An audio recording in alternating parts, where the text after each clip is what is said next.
โอ้โอ้โอ้โอ้โอ้โอ้ละผู้ฟังเลี้ยวแต่สำนกม้วนกูว่าจะสิ้นเขาสายผู้คนฟังคิดว่าเรื่องนิทานนี้ต้องแม่นจริงเห็นบอกขาวก่อนจีเด้อก่อนจีปากคำแต่งในทั้งสอนพูนแล้วเรื่องสินใสน้ำเอาอาเสียสิ่งคุณพันหายเดี๋ยวนี้นานมาแล้วหลายคนฟังอย่างเงินเดืองหลายคนคิดคัดว่าเรื่องนิทานนี้ต้องแม่นจริงเวนอใจ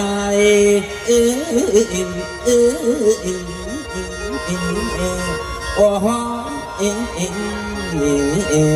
โอ้ย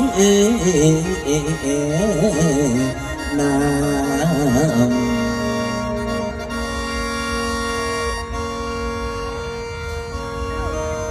10 นิ้วขอกราบประทานที่เราหลับจับมีท่านในกระดานนี้สมบูรณ์น้ำตามทองเดืองขน่อยน้ำเรียวเศรษฐีสมบูรณ์และกับเมียก็คือแม่แพงสีเอากันมากการลายฝ่ายลาปีพี่น้องเฮ้ยเดี๋ยวนี้กับลูกกับจนใหญ่แก่กล้าหน้าบานอยู่ในเมืองในวังในกัมีคนการคนงานหลายมากหน้าหลายตาพี่น้องเลยแต่ว่ามื้อนี้แม่แพงสีกระจ้าไปจังไหนยังบ่ทันเห็นหน้าเห็นตาโผล่มาเด้โอ้ยจากสีเต้คนใส่ไปกับมันเป็นธรรมดาพี่น้องเลยลุกแต่เด็กตื่นแต่เศร้า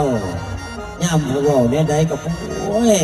น้ำหลังฟังท่วมแต่ว่าอันสายฟ้าไปใส่คุปตันเห็นนะครับพร้อมทั้งบักแมวเด็กก็โอ้ยแต่ละมือละวันเลยกินก็ซุปเสียข้าวสารก็ว่าเป็นหยังสายฝากคือโบตั้งเรียนป่านนี่กระแมนอยู่หันหลังสวยพ้นแล้ว ดักอยู่ อย่าไปแมว จะเป็นโพดเป็นโพก็ย่อลูกก็ดีบักแมว จังมาเพราะว่าสิมาปรึกษา เรื่องว่า อันเรื่องสายป่าน สบายดีพ่อสบายดี มาพอดีสบายดีลูกหลาน ใส่ผ้ามาแล้วพ่อแม่ ความสุขจึงมีกับเจ้าลูก ต้ เอ้ อง ย ลูกหลานก่อนท่านมี ว่ามื้อนี้โอ้ยลูกไผ นี่เป็นหยังมื้อนี้ ยิ้ม หน้า แย้ม ตา แจ่มใสอยู่แต่ละคน แต่ว่าสายฟ้ามาบ่ได้เป็นแต่คือบูดแท้ จะมาคอยว่าน่ะสีมองเศร้าแท้ลูกหลาน พ่อแม่ เออ พ่อแม่โหบอตอนนี้ สายฟ้าในนั่งก็คิดนอนก็คิดกินบ่ได้นอนบ่หลับเป็นเวลาหลายเดือนหลายวันน่ะเด้อ เป็น พ่อ จังได๋จังว่ากินบ่ได้นอนบ่หลับมันเป็นจังไดลูกไผเว้าหยังให้ลูกฮะ คือจะสี่ดอกพ่อ เออ ที่ว่าสายฟ้าขึ้นมาหาพ่อในมือนี้มีเรื่องสิมาเว้ามาจาน้ำพ่อนั่นล่ะพ่อ มีอีหยังสิบอกก็พออย่าได้เงินซะบอกอันจะได้เงินไปดินไปเที่ยวบ่ยากพอให้โลดจะได้เท่าไหร่บ่ต้องห่วงมื้อนี้ลูกพ่อเสียอย่างลูก นี่พ่อ เออ ตอนนี้ก็เป็นเวลาหลายปีแล้ว เออ ที่ว่าสายฟ้าได้เว้ากับพ่อตลอดหลายเทื่อที่ผ่านมา เอา พ่อบอกเคยสิเห็นดีน้ำสายฟ้าเลยคือจะสี่พ่อ เออ สายฟ้าขึ้นมาหาพ่อในมือนี่สายฟ้าน่ะอยากให้พ่อนี่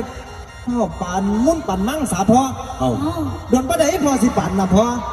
มันหลายเดือนหลายปีแล้วได้พ่อสิให้ลูกข้องขาข้องแล้วก็ข้องมันเป็นไปบ่ได้เลยพ่อ โอ้ย สาย ลูก ป่า เอ้ เอ้ ย ยแม่ก็ยังบอกแล้วเด้ถ้าว่าสายเพิ่งมามือใด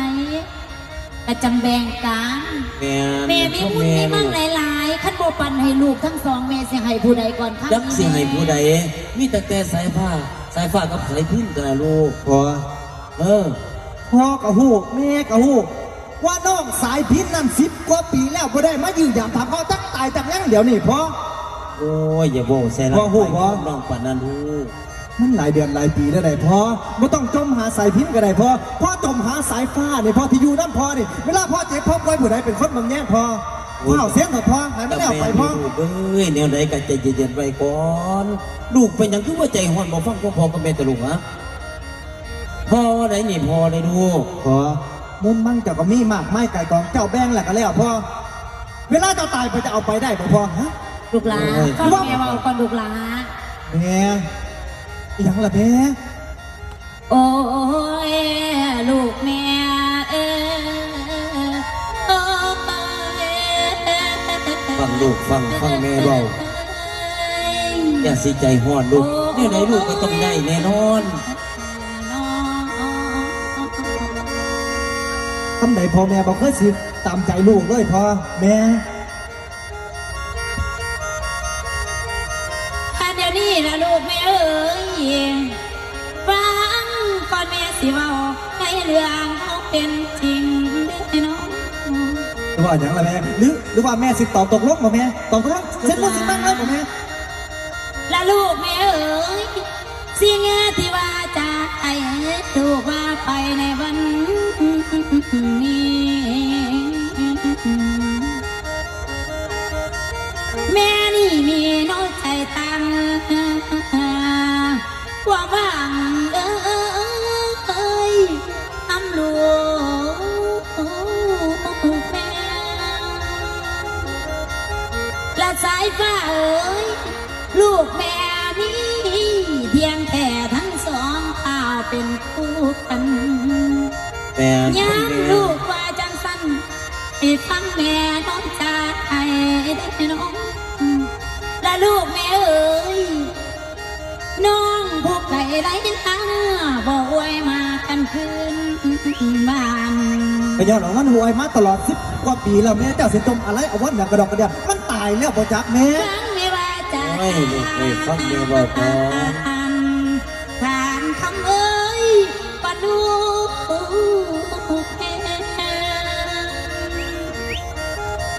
และสายฟ้าเอ้ยหากสายพินเขากาเพียงแผ่ไว้ปันนั้นแม่สิปัน แม่คล้องขาสายพิษนี่จักเดือนจักปีแล้วแม่ ลูกแม่เอ้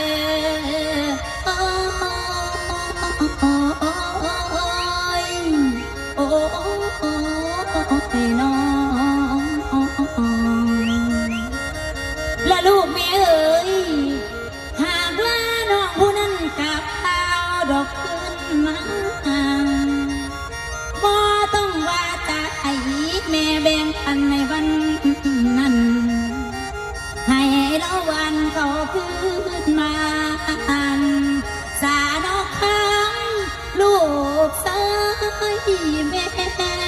แม่นข้ามแม่ลูกหลานนั่นข้ามแม่ สายฟ้าเอ้ยมูลมังมีเทียงแอวสิยอมันแม่แบ่งกันโอ้ยน้อแก้วแม่แบ่งปันนาคนให้โอ้ยน้อไปนากันน้อ นี่แม่ เมียบปันให้ลูกสิปันให้ผู้ใดถ้าให้น้องกลับมาก่อนแม่ว่านั่นเนาะลูกหลานเนาะอันแม่ให้เจ้าใส่เจ้าซอยกูมือนี่แม่ว่ากับเพียงพ่อแล้วล่ะ แม่ อ้า คำคาถาสองคำคาถามันเป็นไปบ่ได้ดอกแม่ ตอนนี้สายฟ้านะต้องการอยากมีสิ่งของเป็นของตัวเองได้แม่สิมาของถามักสายพิษจากโดนไปไหนมันสิกลับมาแม่พ่อ จะได้กระซังมือนี่สายฟ้านี่ต้องได้ปั่นมุ่นปั่นมั่งน้ำโพนะแม่เอาจะได้กระซังฟ้าเส้นหรอพ่อ เจ้าอย่าว่ากับพ่อกับแม่จังสี่ลูกหลานมันสิเป็นบาปเป็นกรรมเล มั ย น ลู สิ ก เป็นบาปเป็นกรรมคือเมบานะลูกเนี่ยไรกระถาน้องมาสะกอนมุ่นมั่งมโลกทุกทอดมันบ่เป็นของเจ้าสองคนที่เป็นของไผ่ พ่อหูบ่ถ้าหากว่าสายฟ้าบ่ได้มุ่นมั่งจากพ่อมานี่ถ้าหากว่าพ่อกับแม่บ่เส้นให้สายฟ้ามานี่อีกอย่างมันจะเกิดกับพ่อกับแม่ฮะตลอดหลายเดือนหลายปีที่สายฟ้าข้องเท้ามันหนีมานี่มันโดนเลยพ่อคำคาถาสองคำคาถาคนข้องถามมันทรมานสันไหน เป็นอย่างสายฟ้าจังเว่ากับพ่อจังสันลูก พ่อ เป็นอย่างลูก เว้าดีก็เว้าแล้วเว้าให้ก็เว้าแล้วพ่อจะเอาจากไหนเนี่ยฮะ เขาเว่ากับลูกเบิ่ง เวเดน้องยำใน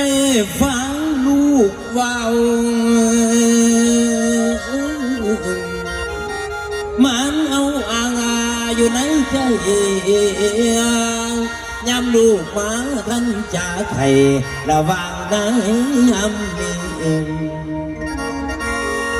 มันเต็มที่ทั้งเจ้าแนวหัวผู้เป็นพ่อ พ่อไม่ต้องคิดอย่างไรหร เว อกพ่อ เดน้องย้ำลูกมาท่านเก่าขอเวกบอนตันอยู่บ่อสาพอยังว่าให้รอคอยไฟเจ้ากำไฟสายเพียนลูกบ่ยินบ่คำจากอีกแม่เฮียมผู้บอนว่าเอา พ่อ นี่แหละลูกหลานถ้าน้องกลับ ยักเพื่อน ไอ้ ที่แล้ว ส ก็ ง ถา สาม ร พ่อ เจ้าเนื้อหัวผู้เป็นพ่อเวเดนน้องพ่อกับนี้ตั้งแต่เจ้ากันกับน้องไอ้ผู้นี้แอวแล้วพ่อบ่ยุกหายที่กำฝ่ายเราคนได้กันออกมาทั้งสองอีพ่อแพ้กันตอนนี้ แม่เลยลูกหลานให้ก็ต้องให้เบิดสอง ไอ้บ่ฟังคำแก้วแนวหัวผู้เอาต่อเวเดโนให้รอคอยไฟน้องกันมาแล้วจังแบ่งปันถามแบ่งลูกหลาเป็นแนวใดกระทายน้องกลับมาก่อนพ่อบ่ให้พวกเจ้าทั้งสองนะพ่อสิให้ผู้ใดสิให้ผู้ใดผู้หนึ่งมันก็เป็นไปบ่ได้ดอกลูกหลาน แม่เลยลูกหลานถ้าไปอีกจักหน่อยเนาะลูกหลานเนาะ สายฟ้าขอถามพ่อหน่อยนะพ่อ อันไหน ปักสายพินมันเคยส่งข่าวมาหาพ่ออยู่บ่พ่อมันเคยโทรมาถามข่าวพ่ออยู่บ่พ่อว่าพ่อกับแม่นี่ยังอยู่สนุกสุขสบายอยู่บ่อันนี้มันไปมิดมีซีซ่อง ลูกหลานให้พ่อนบตัดสินออกไปพ่อไหวก็สิไหวดู คำกระถาสองคำกระถา เจ้าอย่าไปนุบไปไหวลูกจังสันจักหน้อยลูกสิเป็น ที่ บาป เรื่องว่าดีแล้วพ่อแม่บ่มักจังซี่นี่เรื่องมันจะเกิดมือนี้ก็ให้มันเกิดไปเลยพ่อแม่จะได้หูพ่อแม่จะได้เห็น ว่าบักสายฟ้ามื้อนี้เสียนให้พ่อแม่หูไปเลยพ่อแม่ไม่รู้พ่อแม่บ่มักแมวบักบุญเมีบุญตาจับสองเท่านี่เขาไปขังไว้อยู่ในหัว ลูกหลาน บักหลา เป็นอย่างนี้ลูกต้องบอกว่าพ่อจะสีลูกหลาน มึงจะฟังความกูบ่ฮะ เขา สายฟ้า เป็นอย่างลูกเขาคือเป็นจังสี พ่อแม่ ลูกหลานใจเย็นๆไปก่อนเป็นอย่างลูกหลาน พ่อแม่หูบ่ถ้าหากว่าพ่อแม่บ่ยอมเส้นมุ่นสนั่งให้บักสายฟ้ามื้อนี้อย่าฝันว่าสิได้ออกมาเห็นเดือนเห็นตะเว้นเฮ้คุณแม่คุณตา เป็นจังได บักแมว ลูกเขาคือ ลากสองเท่านี่เขาไปขังอยู่ในห้อง ลูกคือสายเลือดของแม่ ปวดหาเลย ลูกคือเสียจังสิลูกหลาน ย้อนนะ ลูกหลาน ย้อนนะพ่อแม่นี่บ่มักดีซะเด้ว่าซะไหนแต่ทำมินมันก็จบแล้วแม่ แล้วพ่อบ้านป่า เป็นจังไดลูกเขาคือมาเป็นจังสี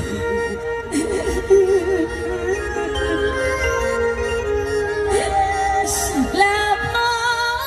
บ้านป่าพักนี้ต้องลงเป็นเสียงทำหัวใจไว้ เด็กแม่แม่สิมาห้องมาให้ ยั ยัง ง สิบอกกับลูกแม่เท่า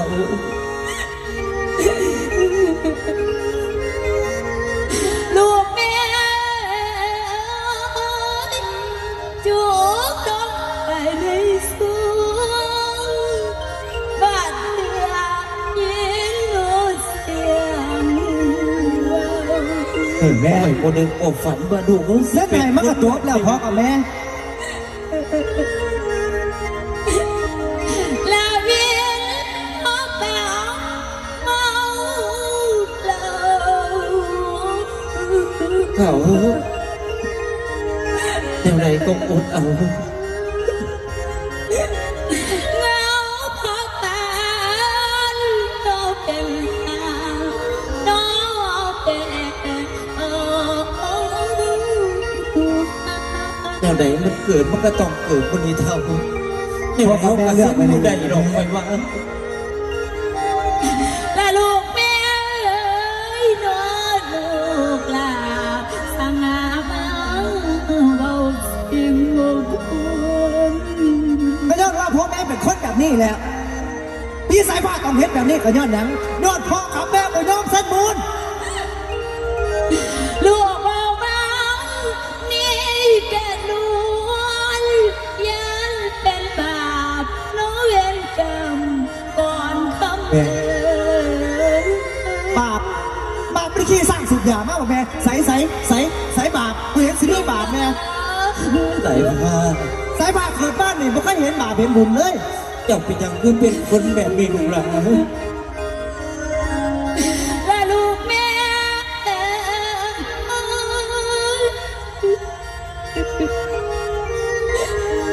และลูกแม่เอ้ยแม่เอ้ยเจ้าอยากทำขนม สิห้องสิหายหยังแม่ฮะ และสาวสาธิตที่โดยสายป่าเอ้ยลูกชาย แม่ท่านว่าสายฟ้าเศร้านี่แม่กับพ่อสิยอมเส้นมุ่นเส้นมั่งหายบ่แม่ฮะ และลูกแม่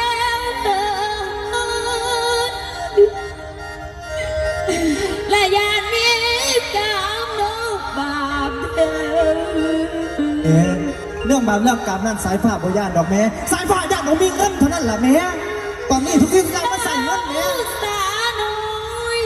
ลูกอย่าทำ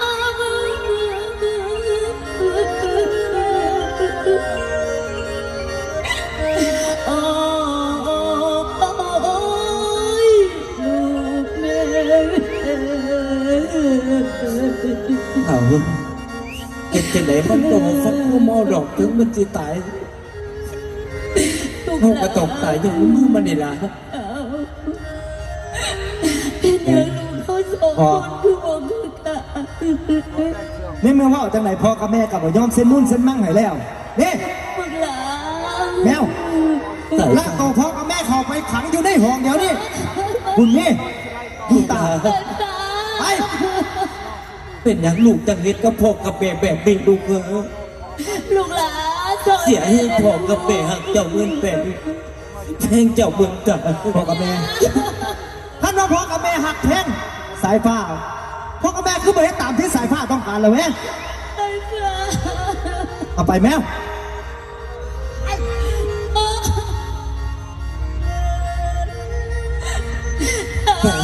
เป็นอย่างลูกก็เป็นจังสิ คุณแม่ แต่ผมเป็นนะแม่ เอาพ่อกับแม่ไปขังว่าต้องให้เห็นเดือนเห็นตะเว้นไปเลย จังสิลูกมันจะเป็นบ้า ฝ่ายฝ่าว่าต้องเป็นห่วง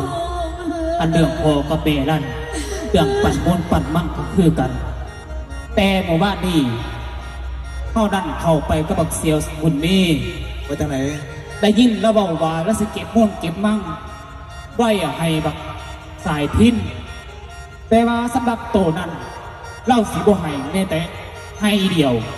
มูลมั่งสักขยาขึ้นคำกำเกี่ยวอยู่ในธนาคารเป็นร้อยล้านเล่าก็สีบ่ให้เล่าบอกจะสั่นเดบุญสายฟ้า ป้าหน้าผมบอกบุญตา ป่านนั้นก็เสือไปฐานโดดเสียห้องข้าจะ ใส่ สั่น ผ่านบ่คิดบ่ฝันดีนี่มือว่าพ่อแม่พักกันซิขนาดว่าสายฟ้าอยู่นั่งกินเข่าความผ้ากินเป่าความถวยพ่อแม่ยังบ่คิดเห็นความดีเลย ข้าจะสั่นเขาว่านี่แต่ว่ามียังห้องกสิเขาไปเบิ่งพอกับแม่โตรวมทุกสิ่งทุกอย่างให้มอบให้โตเว้น ไปเลย โตเป็นจัดการ สายฟ้าบ่คิดบ่ฝันว่ามื้อนี้สายฟ้าสิได้มาหูความจริงว่าทุกสิ่งทุกอย่างมุ่นมั่นที่พ่อแม่มีนี่พ่อแม่ต้องไว้ให้บักสายเพี้ยนตลอดหลายปีที่สายฟ้าใหญ่มากสายฟ้าบ่เคยได้รับความเป็นธรรมบ่เคยได้เบิ่งมุ่นเดือมันน้ำพ่อน้ำแม่ยังแต่อยากได้พี่ตะขอเอาดำ50ดำแสนมันเฉพาะกลุ่มกินบ่ฮะแต่ว่ามันเป็นทั้งหมักสายเพี้ยนถ้าบ่หากว่าบ่มีหมักสายเพี้ยนอยู่ในโลกนี้ชีวิตบักสายฟ้าคือสิมีความสุขบักสายพินมันคือเสียงนามแทงใจของบักสายฟ้ามาตลอดนับตั้งแต่ผู้แสบผู้สาวนี่น้องจำป่าที่สายว่านี่หมายปองไว้บักสายพินมันยังเอาไปคล้องเอ๊ะมือนี่สายฟ้าสิไปน้ำจองล่างจองผ่านมันสิอยู่แจใดสายฟ้าสินับไปหาคนคว้าหามันให้พ่อบักสายพิน อดลงนั่งตามน้องเหาไปนำกันนะแม่วันนี้เป็นลูกแม่มันจะมาม่าแล้วหมอรับมาจากน้อง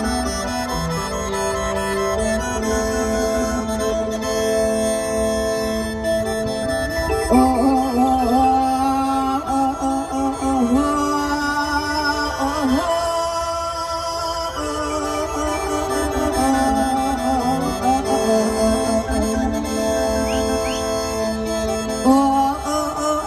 โอ้ละเสียงเสียงเอ๋ยพ้นมาเสียงนางกองสาวนางของเบาบ่ได้ลาแพ้ก็สิไว้พรใส่ไอ้สาทางน้องพี่น้องมีเงินละอัน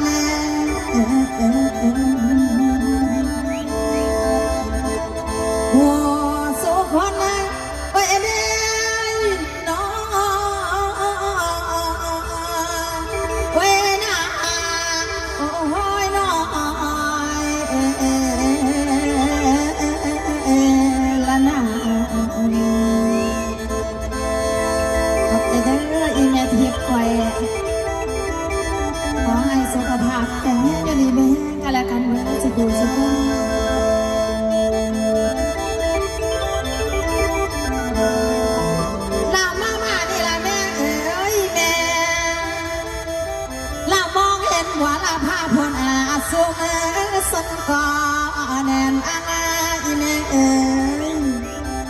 ลาทางอีแม่ผู้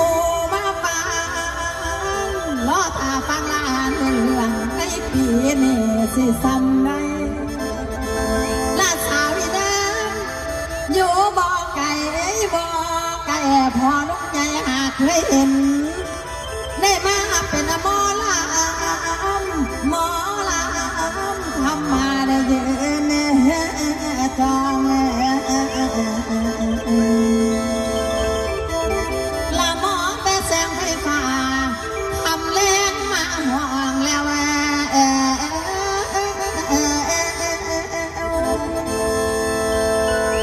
อันนี้ละแม่เอ้ยแม่เอาบุญบานอีแม่แล้วเถิงย้ำเศร้าจังสังกันลาจากมานั้น30 หอดบานนี่ลำบากมานาแล้วดีใสละแต่หัวใจนั้นมาแต่การลำลองลาการขึ้นหมองก็ได้สาวเงาลงควานสิหุงโอ้ยขออภัยได้ลุงขันก่อนลำบอกพองาแถวยามลำแล้วบ่มอนหูอีแม่โอ้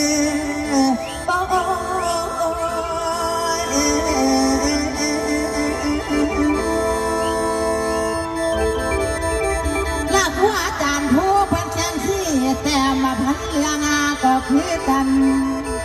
มีหลายอันยังบัฒนาพอใจทานผู้ไปนำจาง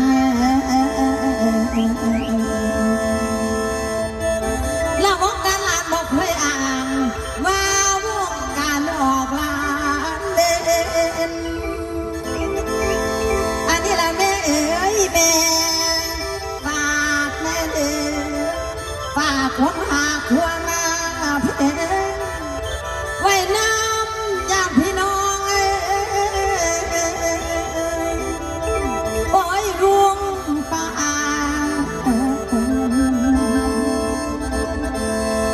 อย่านายเด่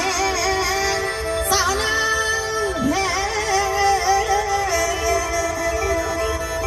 โอ้ยน้องโอ้ยนายละนา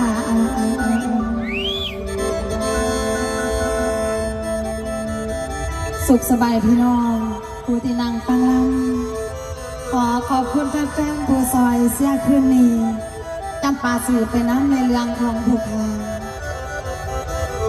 สลับจำปาเองก็ได้แต่งท่านไปแล้วกับอายสายพินพี่น้องก็ได้อยู่บ้านปาคาดอนนี่ล่ะได้ยินว่าอายสายพินแล้วอยู่ในเมืองแน่นาแต่เรายังบ่ทันเคยพาลูกพาเมียไปยามจ้าเถื่อแต่ว่าจำปาเองก็ได้ถือผ้ากาทองใน6-7 เดือนมาพอแห้งแล้ว แต่ว่าในมีอยู่น้ำกันกันเวทเต็น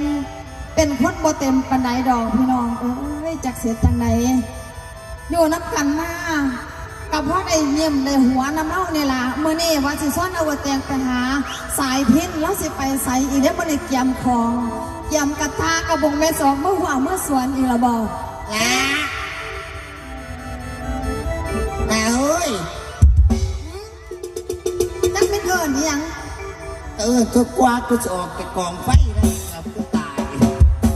ปล่อยว่า โอ้ย หนาวสติ มันก็หนาวตัว ปล่อยว่ามาหนีไปไว้แน่ เป็นจังไหนก่อผู้ใดสิไปใส่คือแบบผู้ใดสิไปทั้งไหนกัน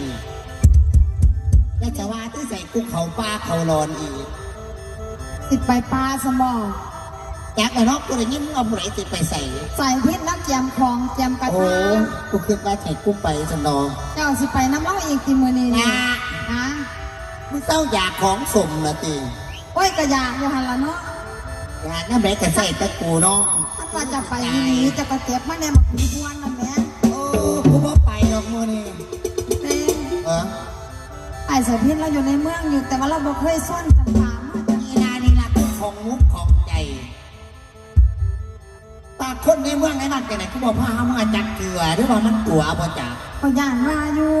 พยามันตัวสัก บ่ พัก แม่ แล้ น ว ตัวดอกว่าสิเป็นคนตัวเป็นจังไหน เขาบอกตัวเป็นอย่างว่าพามึงจะ จนมึงถือผ้าใกล้สิออกแล้วยังบ่ทันอันนี้ ในยินรักจมอยู่ว่าออกลูกแล้ว ออกลูกแล้ว ไปดำหน้าแล้วว่า ออกลูกแล้วก็ว่าฆ่าลูกน้อยก็บ่ได้ไปอีกคือเก่า เอาคนนี้ไปปรึกษาเรื่องกับเล่าทอคอยว่า ไปกูสิย่างก่อนกูเฝ้ากูหนาวกองไฟถากูอยู่ เปล่าเมื่อเขามุ่งแม่นอยู่วันนี้สิออกไปหาไอ้สายพินบอกกันนะอย่าเล่าแจงตัวสิไปใส่ วันนี้พี่น้องเอ๋ยหันมาจ่าเบาเท่ากำไฟใส่พิน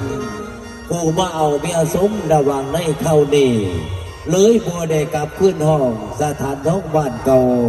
ส่วนว่าพ่อแม่เท่าเลยบ่หูลงเงินง่ำซะแล้ววันนี้พบกับสายพินมอบผลบาทการแสดงให้พระเอกลงหัวใจศิลปินทะโนสินทินสมบูรณ์จากลูกหลานมอบให้มาในทองเลือลูกในละคนได้แล้วขนม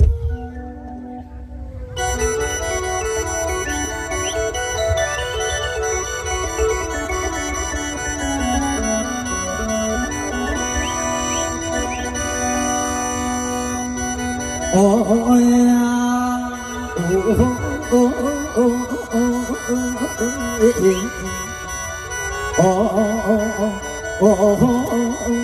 ้โอ้ลาพันวานฝ่าฝ่าหงพวมไปตามพวงที่น้องสั่งเราแปลมาเมื่อดีวัดมาฝ่าห้องแลนเสียงมันดังตึงตั้งโดยฟังแล้วอย่าได้สั่งอย่าได้สั่งใจโอ้โอ้โอ้โอ้โอ้โอ้โอ้ยโอ้ยโอ้โอ้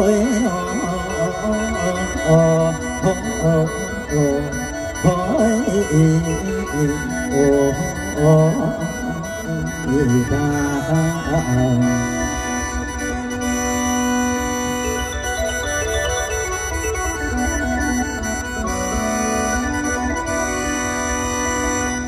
มาบ้านดีพันว่ามาแล้วบ่ลำล้าลุ่นไปแม่คำแก้วดวงใจยังบ่ไหลปล่อยถิ่มบนเขาแต่เก่าดังลามาเห็นกันอีกครั้งลามาเห็นกันหนึ่งครั้งก็ยังว่าได้สบายดีนี่แน่โอ้ยย้อนว่าบุญพลามีก็ว่าดีได้บ้าพอผู้ลังคนเนื้อทำสอดถนนสินอย่างคือเก่าปอดอผู้ลังคนเด้อว่าเท่าโอ้ยยังเศร้าบ่จมหาถนนสินยังบ่ลืมลูกค้าลายังบ่ลืมลูกค้าผู้เสียทรงเป็นใจนี่แต่ลายังคิดถึงมวลมิตรมูสหายพอลุงป่าลาสาธุเด้อขอให้ทรงเด้อสันตาท่านเอาสินเอาไว้แด่สิขอลังจนแก่แฟนบ่เลยปล่อยถิ่มสิยิ้มสงสัยไปลายับเข้ามาใกล้ลายับเข้ามาใกล้เจ้าภาพใจเด้อผู้ใจบุญนี่แน่สิบ่ลงลืมคุณขันลืมคุณผู้แต่งบุญในคืนนี้ลาผู้พันนี้ของให้ผู้เพิ่นมีเงินให้เป็นของขวัญเนื้อกะว่าเป็นผู้ค้าโอ้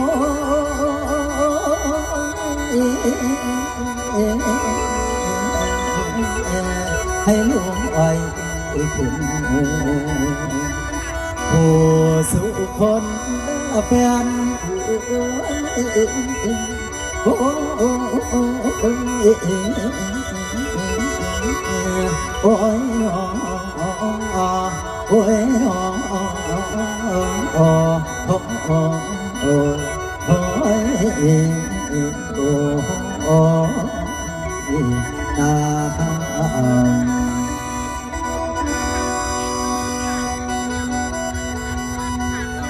สุขสบายดีพี่น้องผู้ขาสื่อสายพินที่ตั้งแต่พวกหักเอามาเป็นของต่อสายพินเองเท่าได้เอาเมียซ้อนสาวจำป่าอยู่บ้านป่าอยู่กันหลายปีพวกสีมีลูกน้อยอยู่นั่งทองพระคัน พี่น้องเอ้ยนับตั้งแต่สายพินออกจากบ้านผ่านหลายปีพอท่านกลับขึ้นระวังในตอนนี้จักว่าดีหรือหายเป็นไหนโมขาวพ่อกับแม่เจ้าบ้านสิข้างเท่าเป็นเต่าขึ้นนับตั้งแต่สายพินเนี่ยออกมาเอาลูกเอาเมียเจ้าบ้านปลาคณะดอนกันยังบ่ท่านได้กลับขึ้นไปยืนยันถามเขาพ่อกับแม่เจ้าบ้านจ้าเถื่อป่านนี้จ้าว่าเป็นจะได้ดอกอีพ่อกับแม่ก็ได้แต่ว่ากันยังดีใจอยู่กันยังมีอายสิว่าสายป้าซึ่งอยู่กับพ่อกับแม่พวกสิเบิ่งแย่งดูเนี่ยพ่อกับแม่เป็นอยังดีจีดอกอายก็ได้เป็นจะได้ก็ตามสร้างได้โอกาสดีมือใดจังสิพาลูกพาเมียเอาไปเพื่อนหลวงไปยืนยันทับเท่าที่พ่อดอกผู้ขาก็ได้เอ้าจำปา ไอ้พิน พวก จ สิ ม จ มี ม หยัง หา แต่ อยู่ เศร้า นี่ มาจนฟังตะดนละเด้เนี่ย มาแต่วังใด จนเติมละลาถึงประเดี๋ยวสิบห้ามากกับบ่มาจากเทื่อ ไอ้บ่ทันหอดเวลาอยู่ ประเด็นมากพอดีอ่ะ กูคือบ่ได้ใจสีคือเขานอน โอ้ภาษีเจ้ากระสิเป็นหยาบเป็นหยังน้ำสีเนาะ เอาพ่อให้เขามาใช้เพื่อนเดียวกัน เอ้ยใส่ก้นละสีกันเฮือนเดียวหรือเก่านั่นล่ะ ลาเป็นยังไงก็คือดมผู้ทุมบำพันผู้ให้ทุกคนเข่าซ้ เอ้ยเจ้าก็ได้ ำมัน60 ปี หาสมองไปตัวตีไรบ่เป็นจม เอาว่าจมมาจะไหนสั่นมา เขา เขา เอิ่นฮัดกาย ทัดไก่ปาก แมน โอ้ย เขาเอิ่นว่าฮัดกายฮัดกายยะบนทันปากจะปากเอ้ยแนบเบิ่งหน้าสีตาบ่ส่งเสื่อมแต่จำปานี่ก็ได้ว่าเมื่อดีหรือเรื่องอีหยังล่ะฮะจำปา ลามานี่ล่ะพี่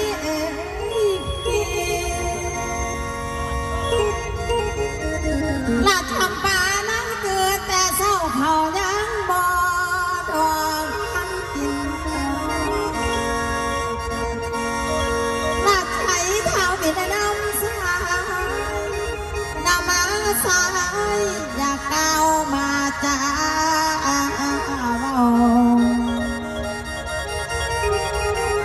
หน้าบ้านเดือนปีมาหน้าผ่านมาแล้วหลายปีเอ้ยดอกบัวนาผ่านหน้าพี่เอ้ยพี่มาโดนอนานแต่ละมือทันหลายแล้วดอกผ่านมาหน้าสวงมาดำไปอายบอกเคยอวยดอกขึ้นกาหน้าสาวจับป่านางเพอยากเต้าเมื่อยามบานกับผ้าจะพาไปยามยาม แต่ยังบ่ทันหอดเวลาอยู่จำปาหูจักว่าอ้ายก็ตั้งใจไว้ว่าสิพาจำปาไปอยู่แต่ว่าอยากให้จำปานี่คลอดลูกคลอดเต้าก่อนสะดอกเพราะได้เอาหลาน ตา ไป มา ฝาก หลายปีได้อาย10 กว่าปีเอ้ยได้พ้นผ่านหน้าพี่ใส่เอ้ยหน้าขันได้ว่าโนจังสันจำปาหน่อย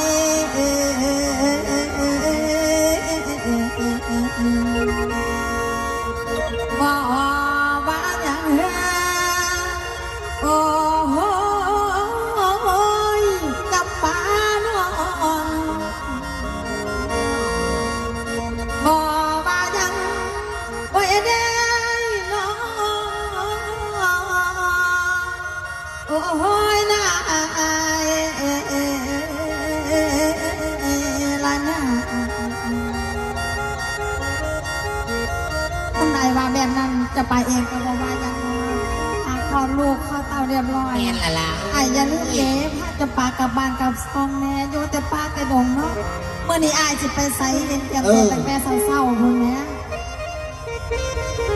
ที่เป็นทั้งไหนก่อมือนี่เบ้าเบิ่งดูได้เสว่าที่สิเขาป่าอีก อาชีพก็สิเขาป้าเขาแต่ก็ประเด็นก็ได้เนาะ แต่กูไปน้ำบ่มือนี่ บาบาดีฟังก่อนจำปา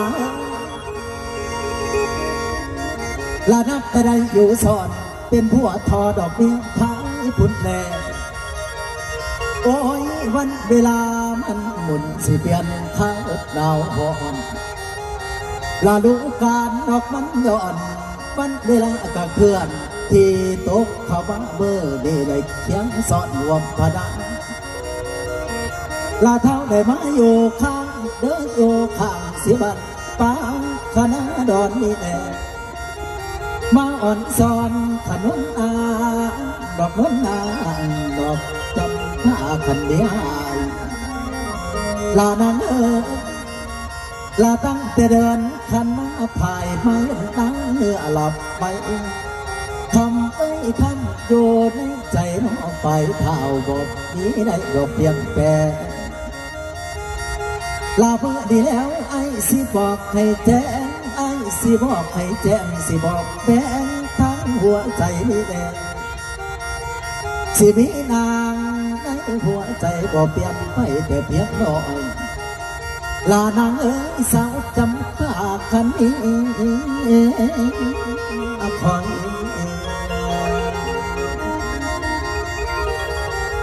ให้ฟังคำผัวเอาต่อนางนางคำคำแพงกะแพงกะดอกกะหักกะดอกบอกเคยพ่อกะสร้างตีลาพี่น้องหรือว่าซาแต่กี้น้องแต่กี้สิของเกี่ยวขันน้ำกันนี่แน่เลยมีสายสัมพันธ์สิจองกันน้องเอาไว้ลานางลานางไอ้สิพาขันน้ำไทยจำผ้าดังเนื้ออ่อนและนางกะไรสีคือมึงเหรอเนี่ยบาดทุกถ่ายทุกอะไรคือกัน สิปากกระตุกไป อีเมเบอร์ระยานบ่คือมูแล้วก็ได้เอามาให้ลานางคำที่ฐานเราเอาบอกนี้ได้ดอกเปลี่ยนแปลงลานางสาธุเลยลาขอให้สมอนุแห่งอยู่ในแห่งอันความฝันนี่แหละลาขออย่ามีเพพังสิเพพังสิดังวังมาโดเท้าลาคือจังมีดอกแก้วดาวมาดึงสาวเข้าเคียงกูมีสองมือกระเบนสู่สิดูเรียงดอกเสียงดูลาโลกมีเพิ่นว่ากวนลาโลกมีเพิ่นว่ากวนบ่ดันดวนไปใส่นี่แหละสิขอยอทั้งดวงใจมอบแก่เมียคนอื่นสร้างความดีไว้กับลาจำพานางป่าดึงจองนางนางคำคำมอบความหักไว้แก่น้องบ่ไปห้องผู้อื่นเขาใส่แดงเฮาโอ้ยน้องโอ้ยน้อง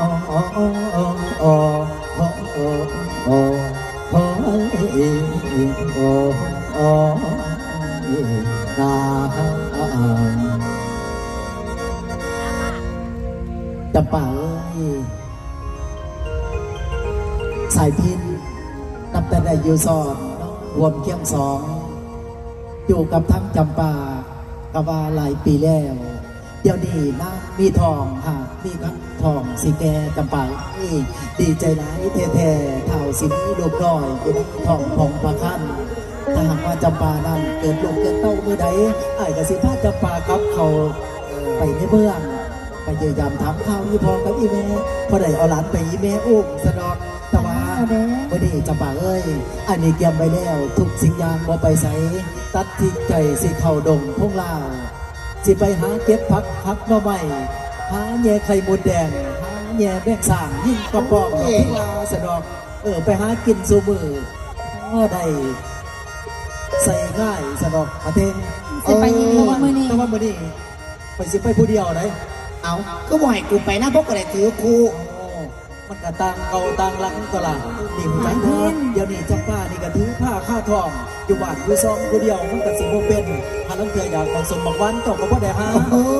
ทราบเคยครับมาเด้อ แล้วแต่มึงบ่ายกูอยู่กูก็อยู่ ไอ้เพิ่นมื้อนี้บ่ไปบ่ได้บ่อ้าย เอา จำป้าคือว่าสั่นล่ะ จำปาฝันบ่ค่อยดีปานใดนะ จะฝันบ่ค่อยดี แม่น ฝันหยังน่ะล่ะ ฝันว่าคนมาฝันว่าให้รับใหม่ไต่ทั่วเฮือนเฮาสนอ ป่วย อีหลี จำป้าก็สร้างเมาเนาะ อี บ่ หลัก สาสติ อีหลักเขาว่านอนไหนฝันไหนนะเอ้ย จานแต่มันมีเรื่องมีเล่านั่นล่ะ แล้วจะไปคืนเรื่องนี้หลังเนี่ยฝันหายกลายเป็นดีอีเมเบอร์แล้วยังบอกอยู่ อุ้ยจัง ผู้ ซี่ ห้างเพิ่นว่าปันให้ก็สิให้เป็นดี แม นี่ น แต่ว่า เป็นหยังดอก มื่อนี้จำปานั่นใจมื่อนี้อยู่เบิดมือเบิดเว็ดว่าแต่เศร้าๆพลุกขึ้นมามันจะไปอยังนี้อายจะสิไปคำไปมือ เอ ดี อ นี่บ่ล่ะ บ่คำดอกจำปาให้สัญญาแต่ว่าเกิดเพียงไอ้ก็สิกลับมาดอกจำปาเนี่ย เออลา เอาอยู่นักคอยเนื้อจะบ่ไปดอ กู ก ก็อยู่แล้วพวกมึงสิย่านหยังครับผู้ใดมากกูสิขามันเอง เขาได้เป็นโมแม่เอาจังซีคันว่าอายสิไปอยังนี้จะปาสิขอไปหอเขาหอน้ เออ ำอายเอาน้ำแน่วันนี้มันยังย่ำแรงบ่มีน้ำกินเด้ อะไรขอบใจที่จำปาหลาย เก็บผักกระโดนมาน้ำแน่ข้างในปา ไม่เป็นหยังดอก แม่ยา มึงจะเลือกแง่ไข่บุดแดงมาปล่อยเด้อ พระเจ้าดอกไข่มดแดงก็สิแย่มานำ กูอยากกูกำลังถือผ้าอ่อนกูอยากปล่อยไข่มดแดง สละจำปาก็ได้ท่านสิออกจากบ้านเบาแต่แนวบดีบอกว่าปันเลื่อนล่างสิตังหลังเอาหายฮะไปใส่สังคมปันว่าอีแม่เนาะท่านปันเขียวมันก็สิถือเลขสุมวดตัวข่อยว่าก็สิบ่ได้ทุกข์ยากปากบ้องอยู่บ้านปลาขาดอนจังสิดอกอะล่ะมื้อนี้เป็นจังไดก็ตามซะตัดสินใจเรียบร้อยแล้วสิไปเอาน้ำกับเขาวน้ำจำปาแล้วก็สิเอาปลาดมทุ่งใหม่คือเก่านี่ล่ะมื้อนี้มาแล้วก็สิพาไปเบิ่งสักกันมื้อนี้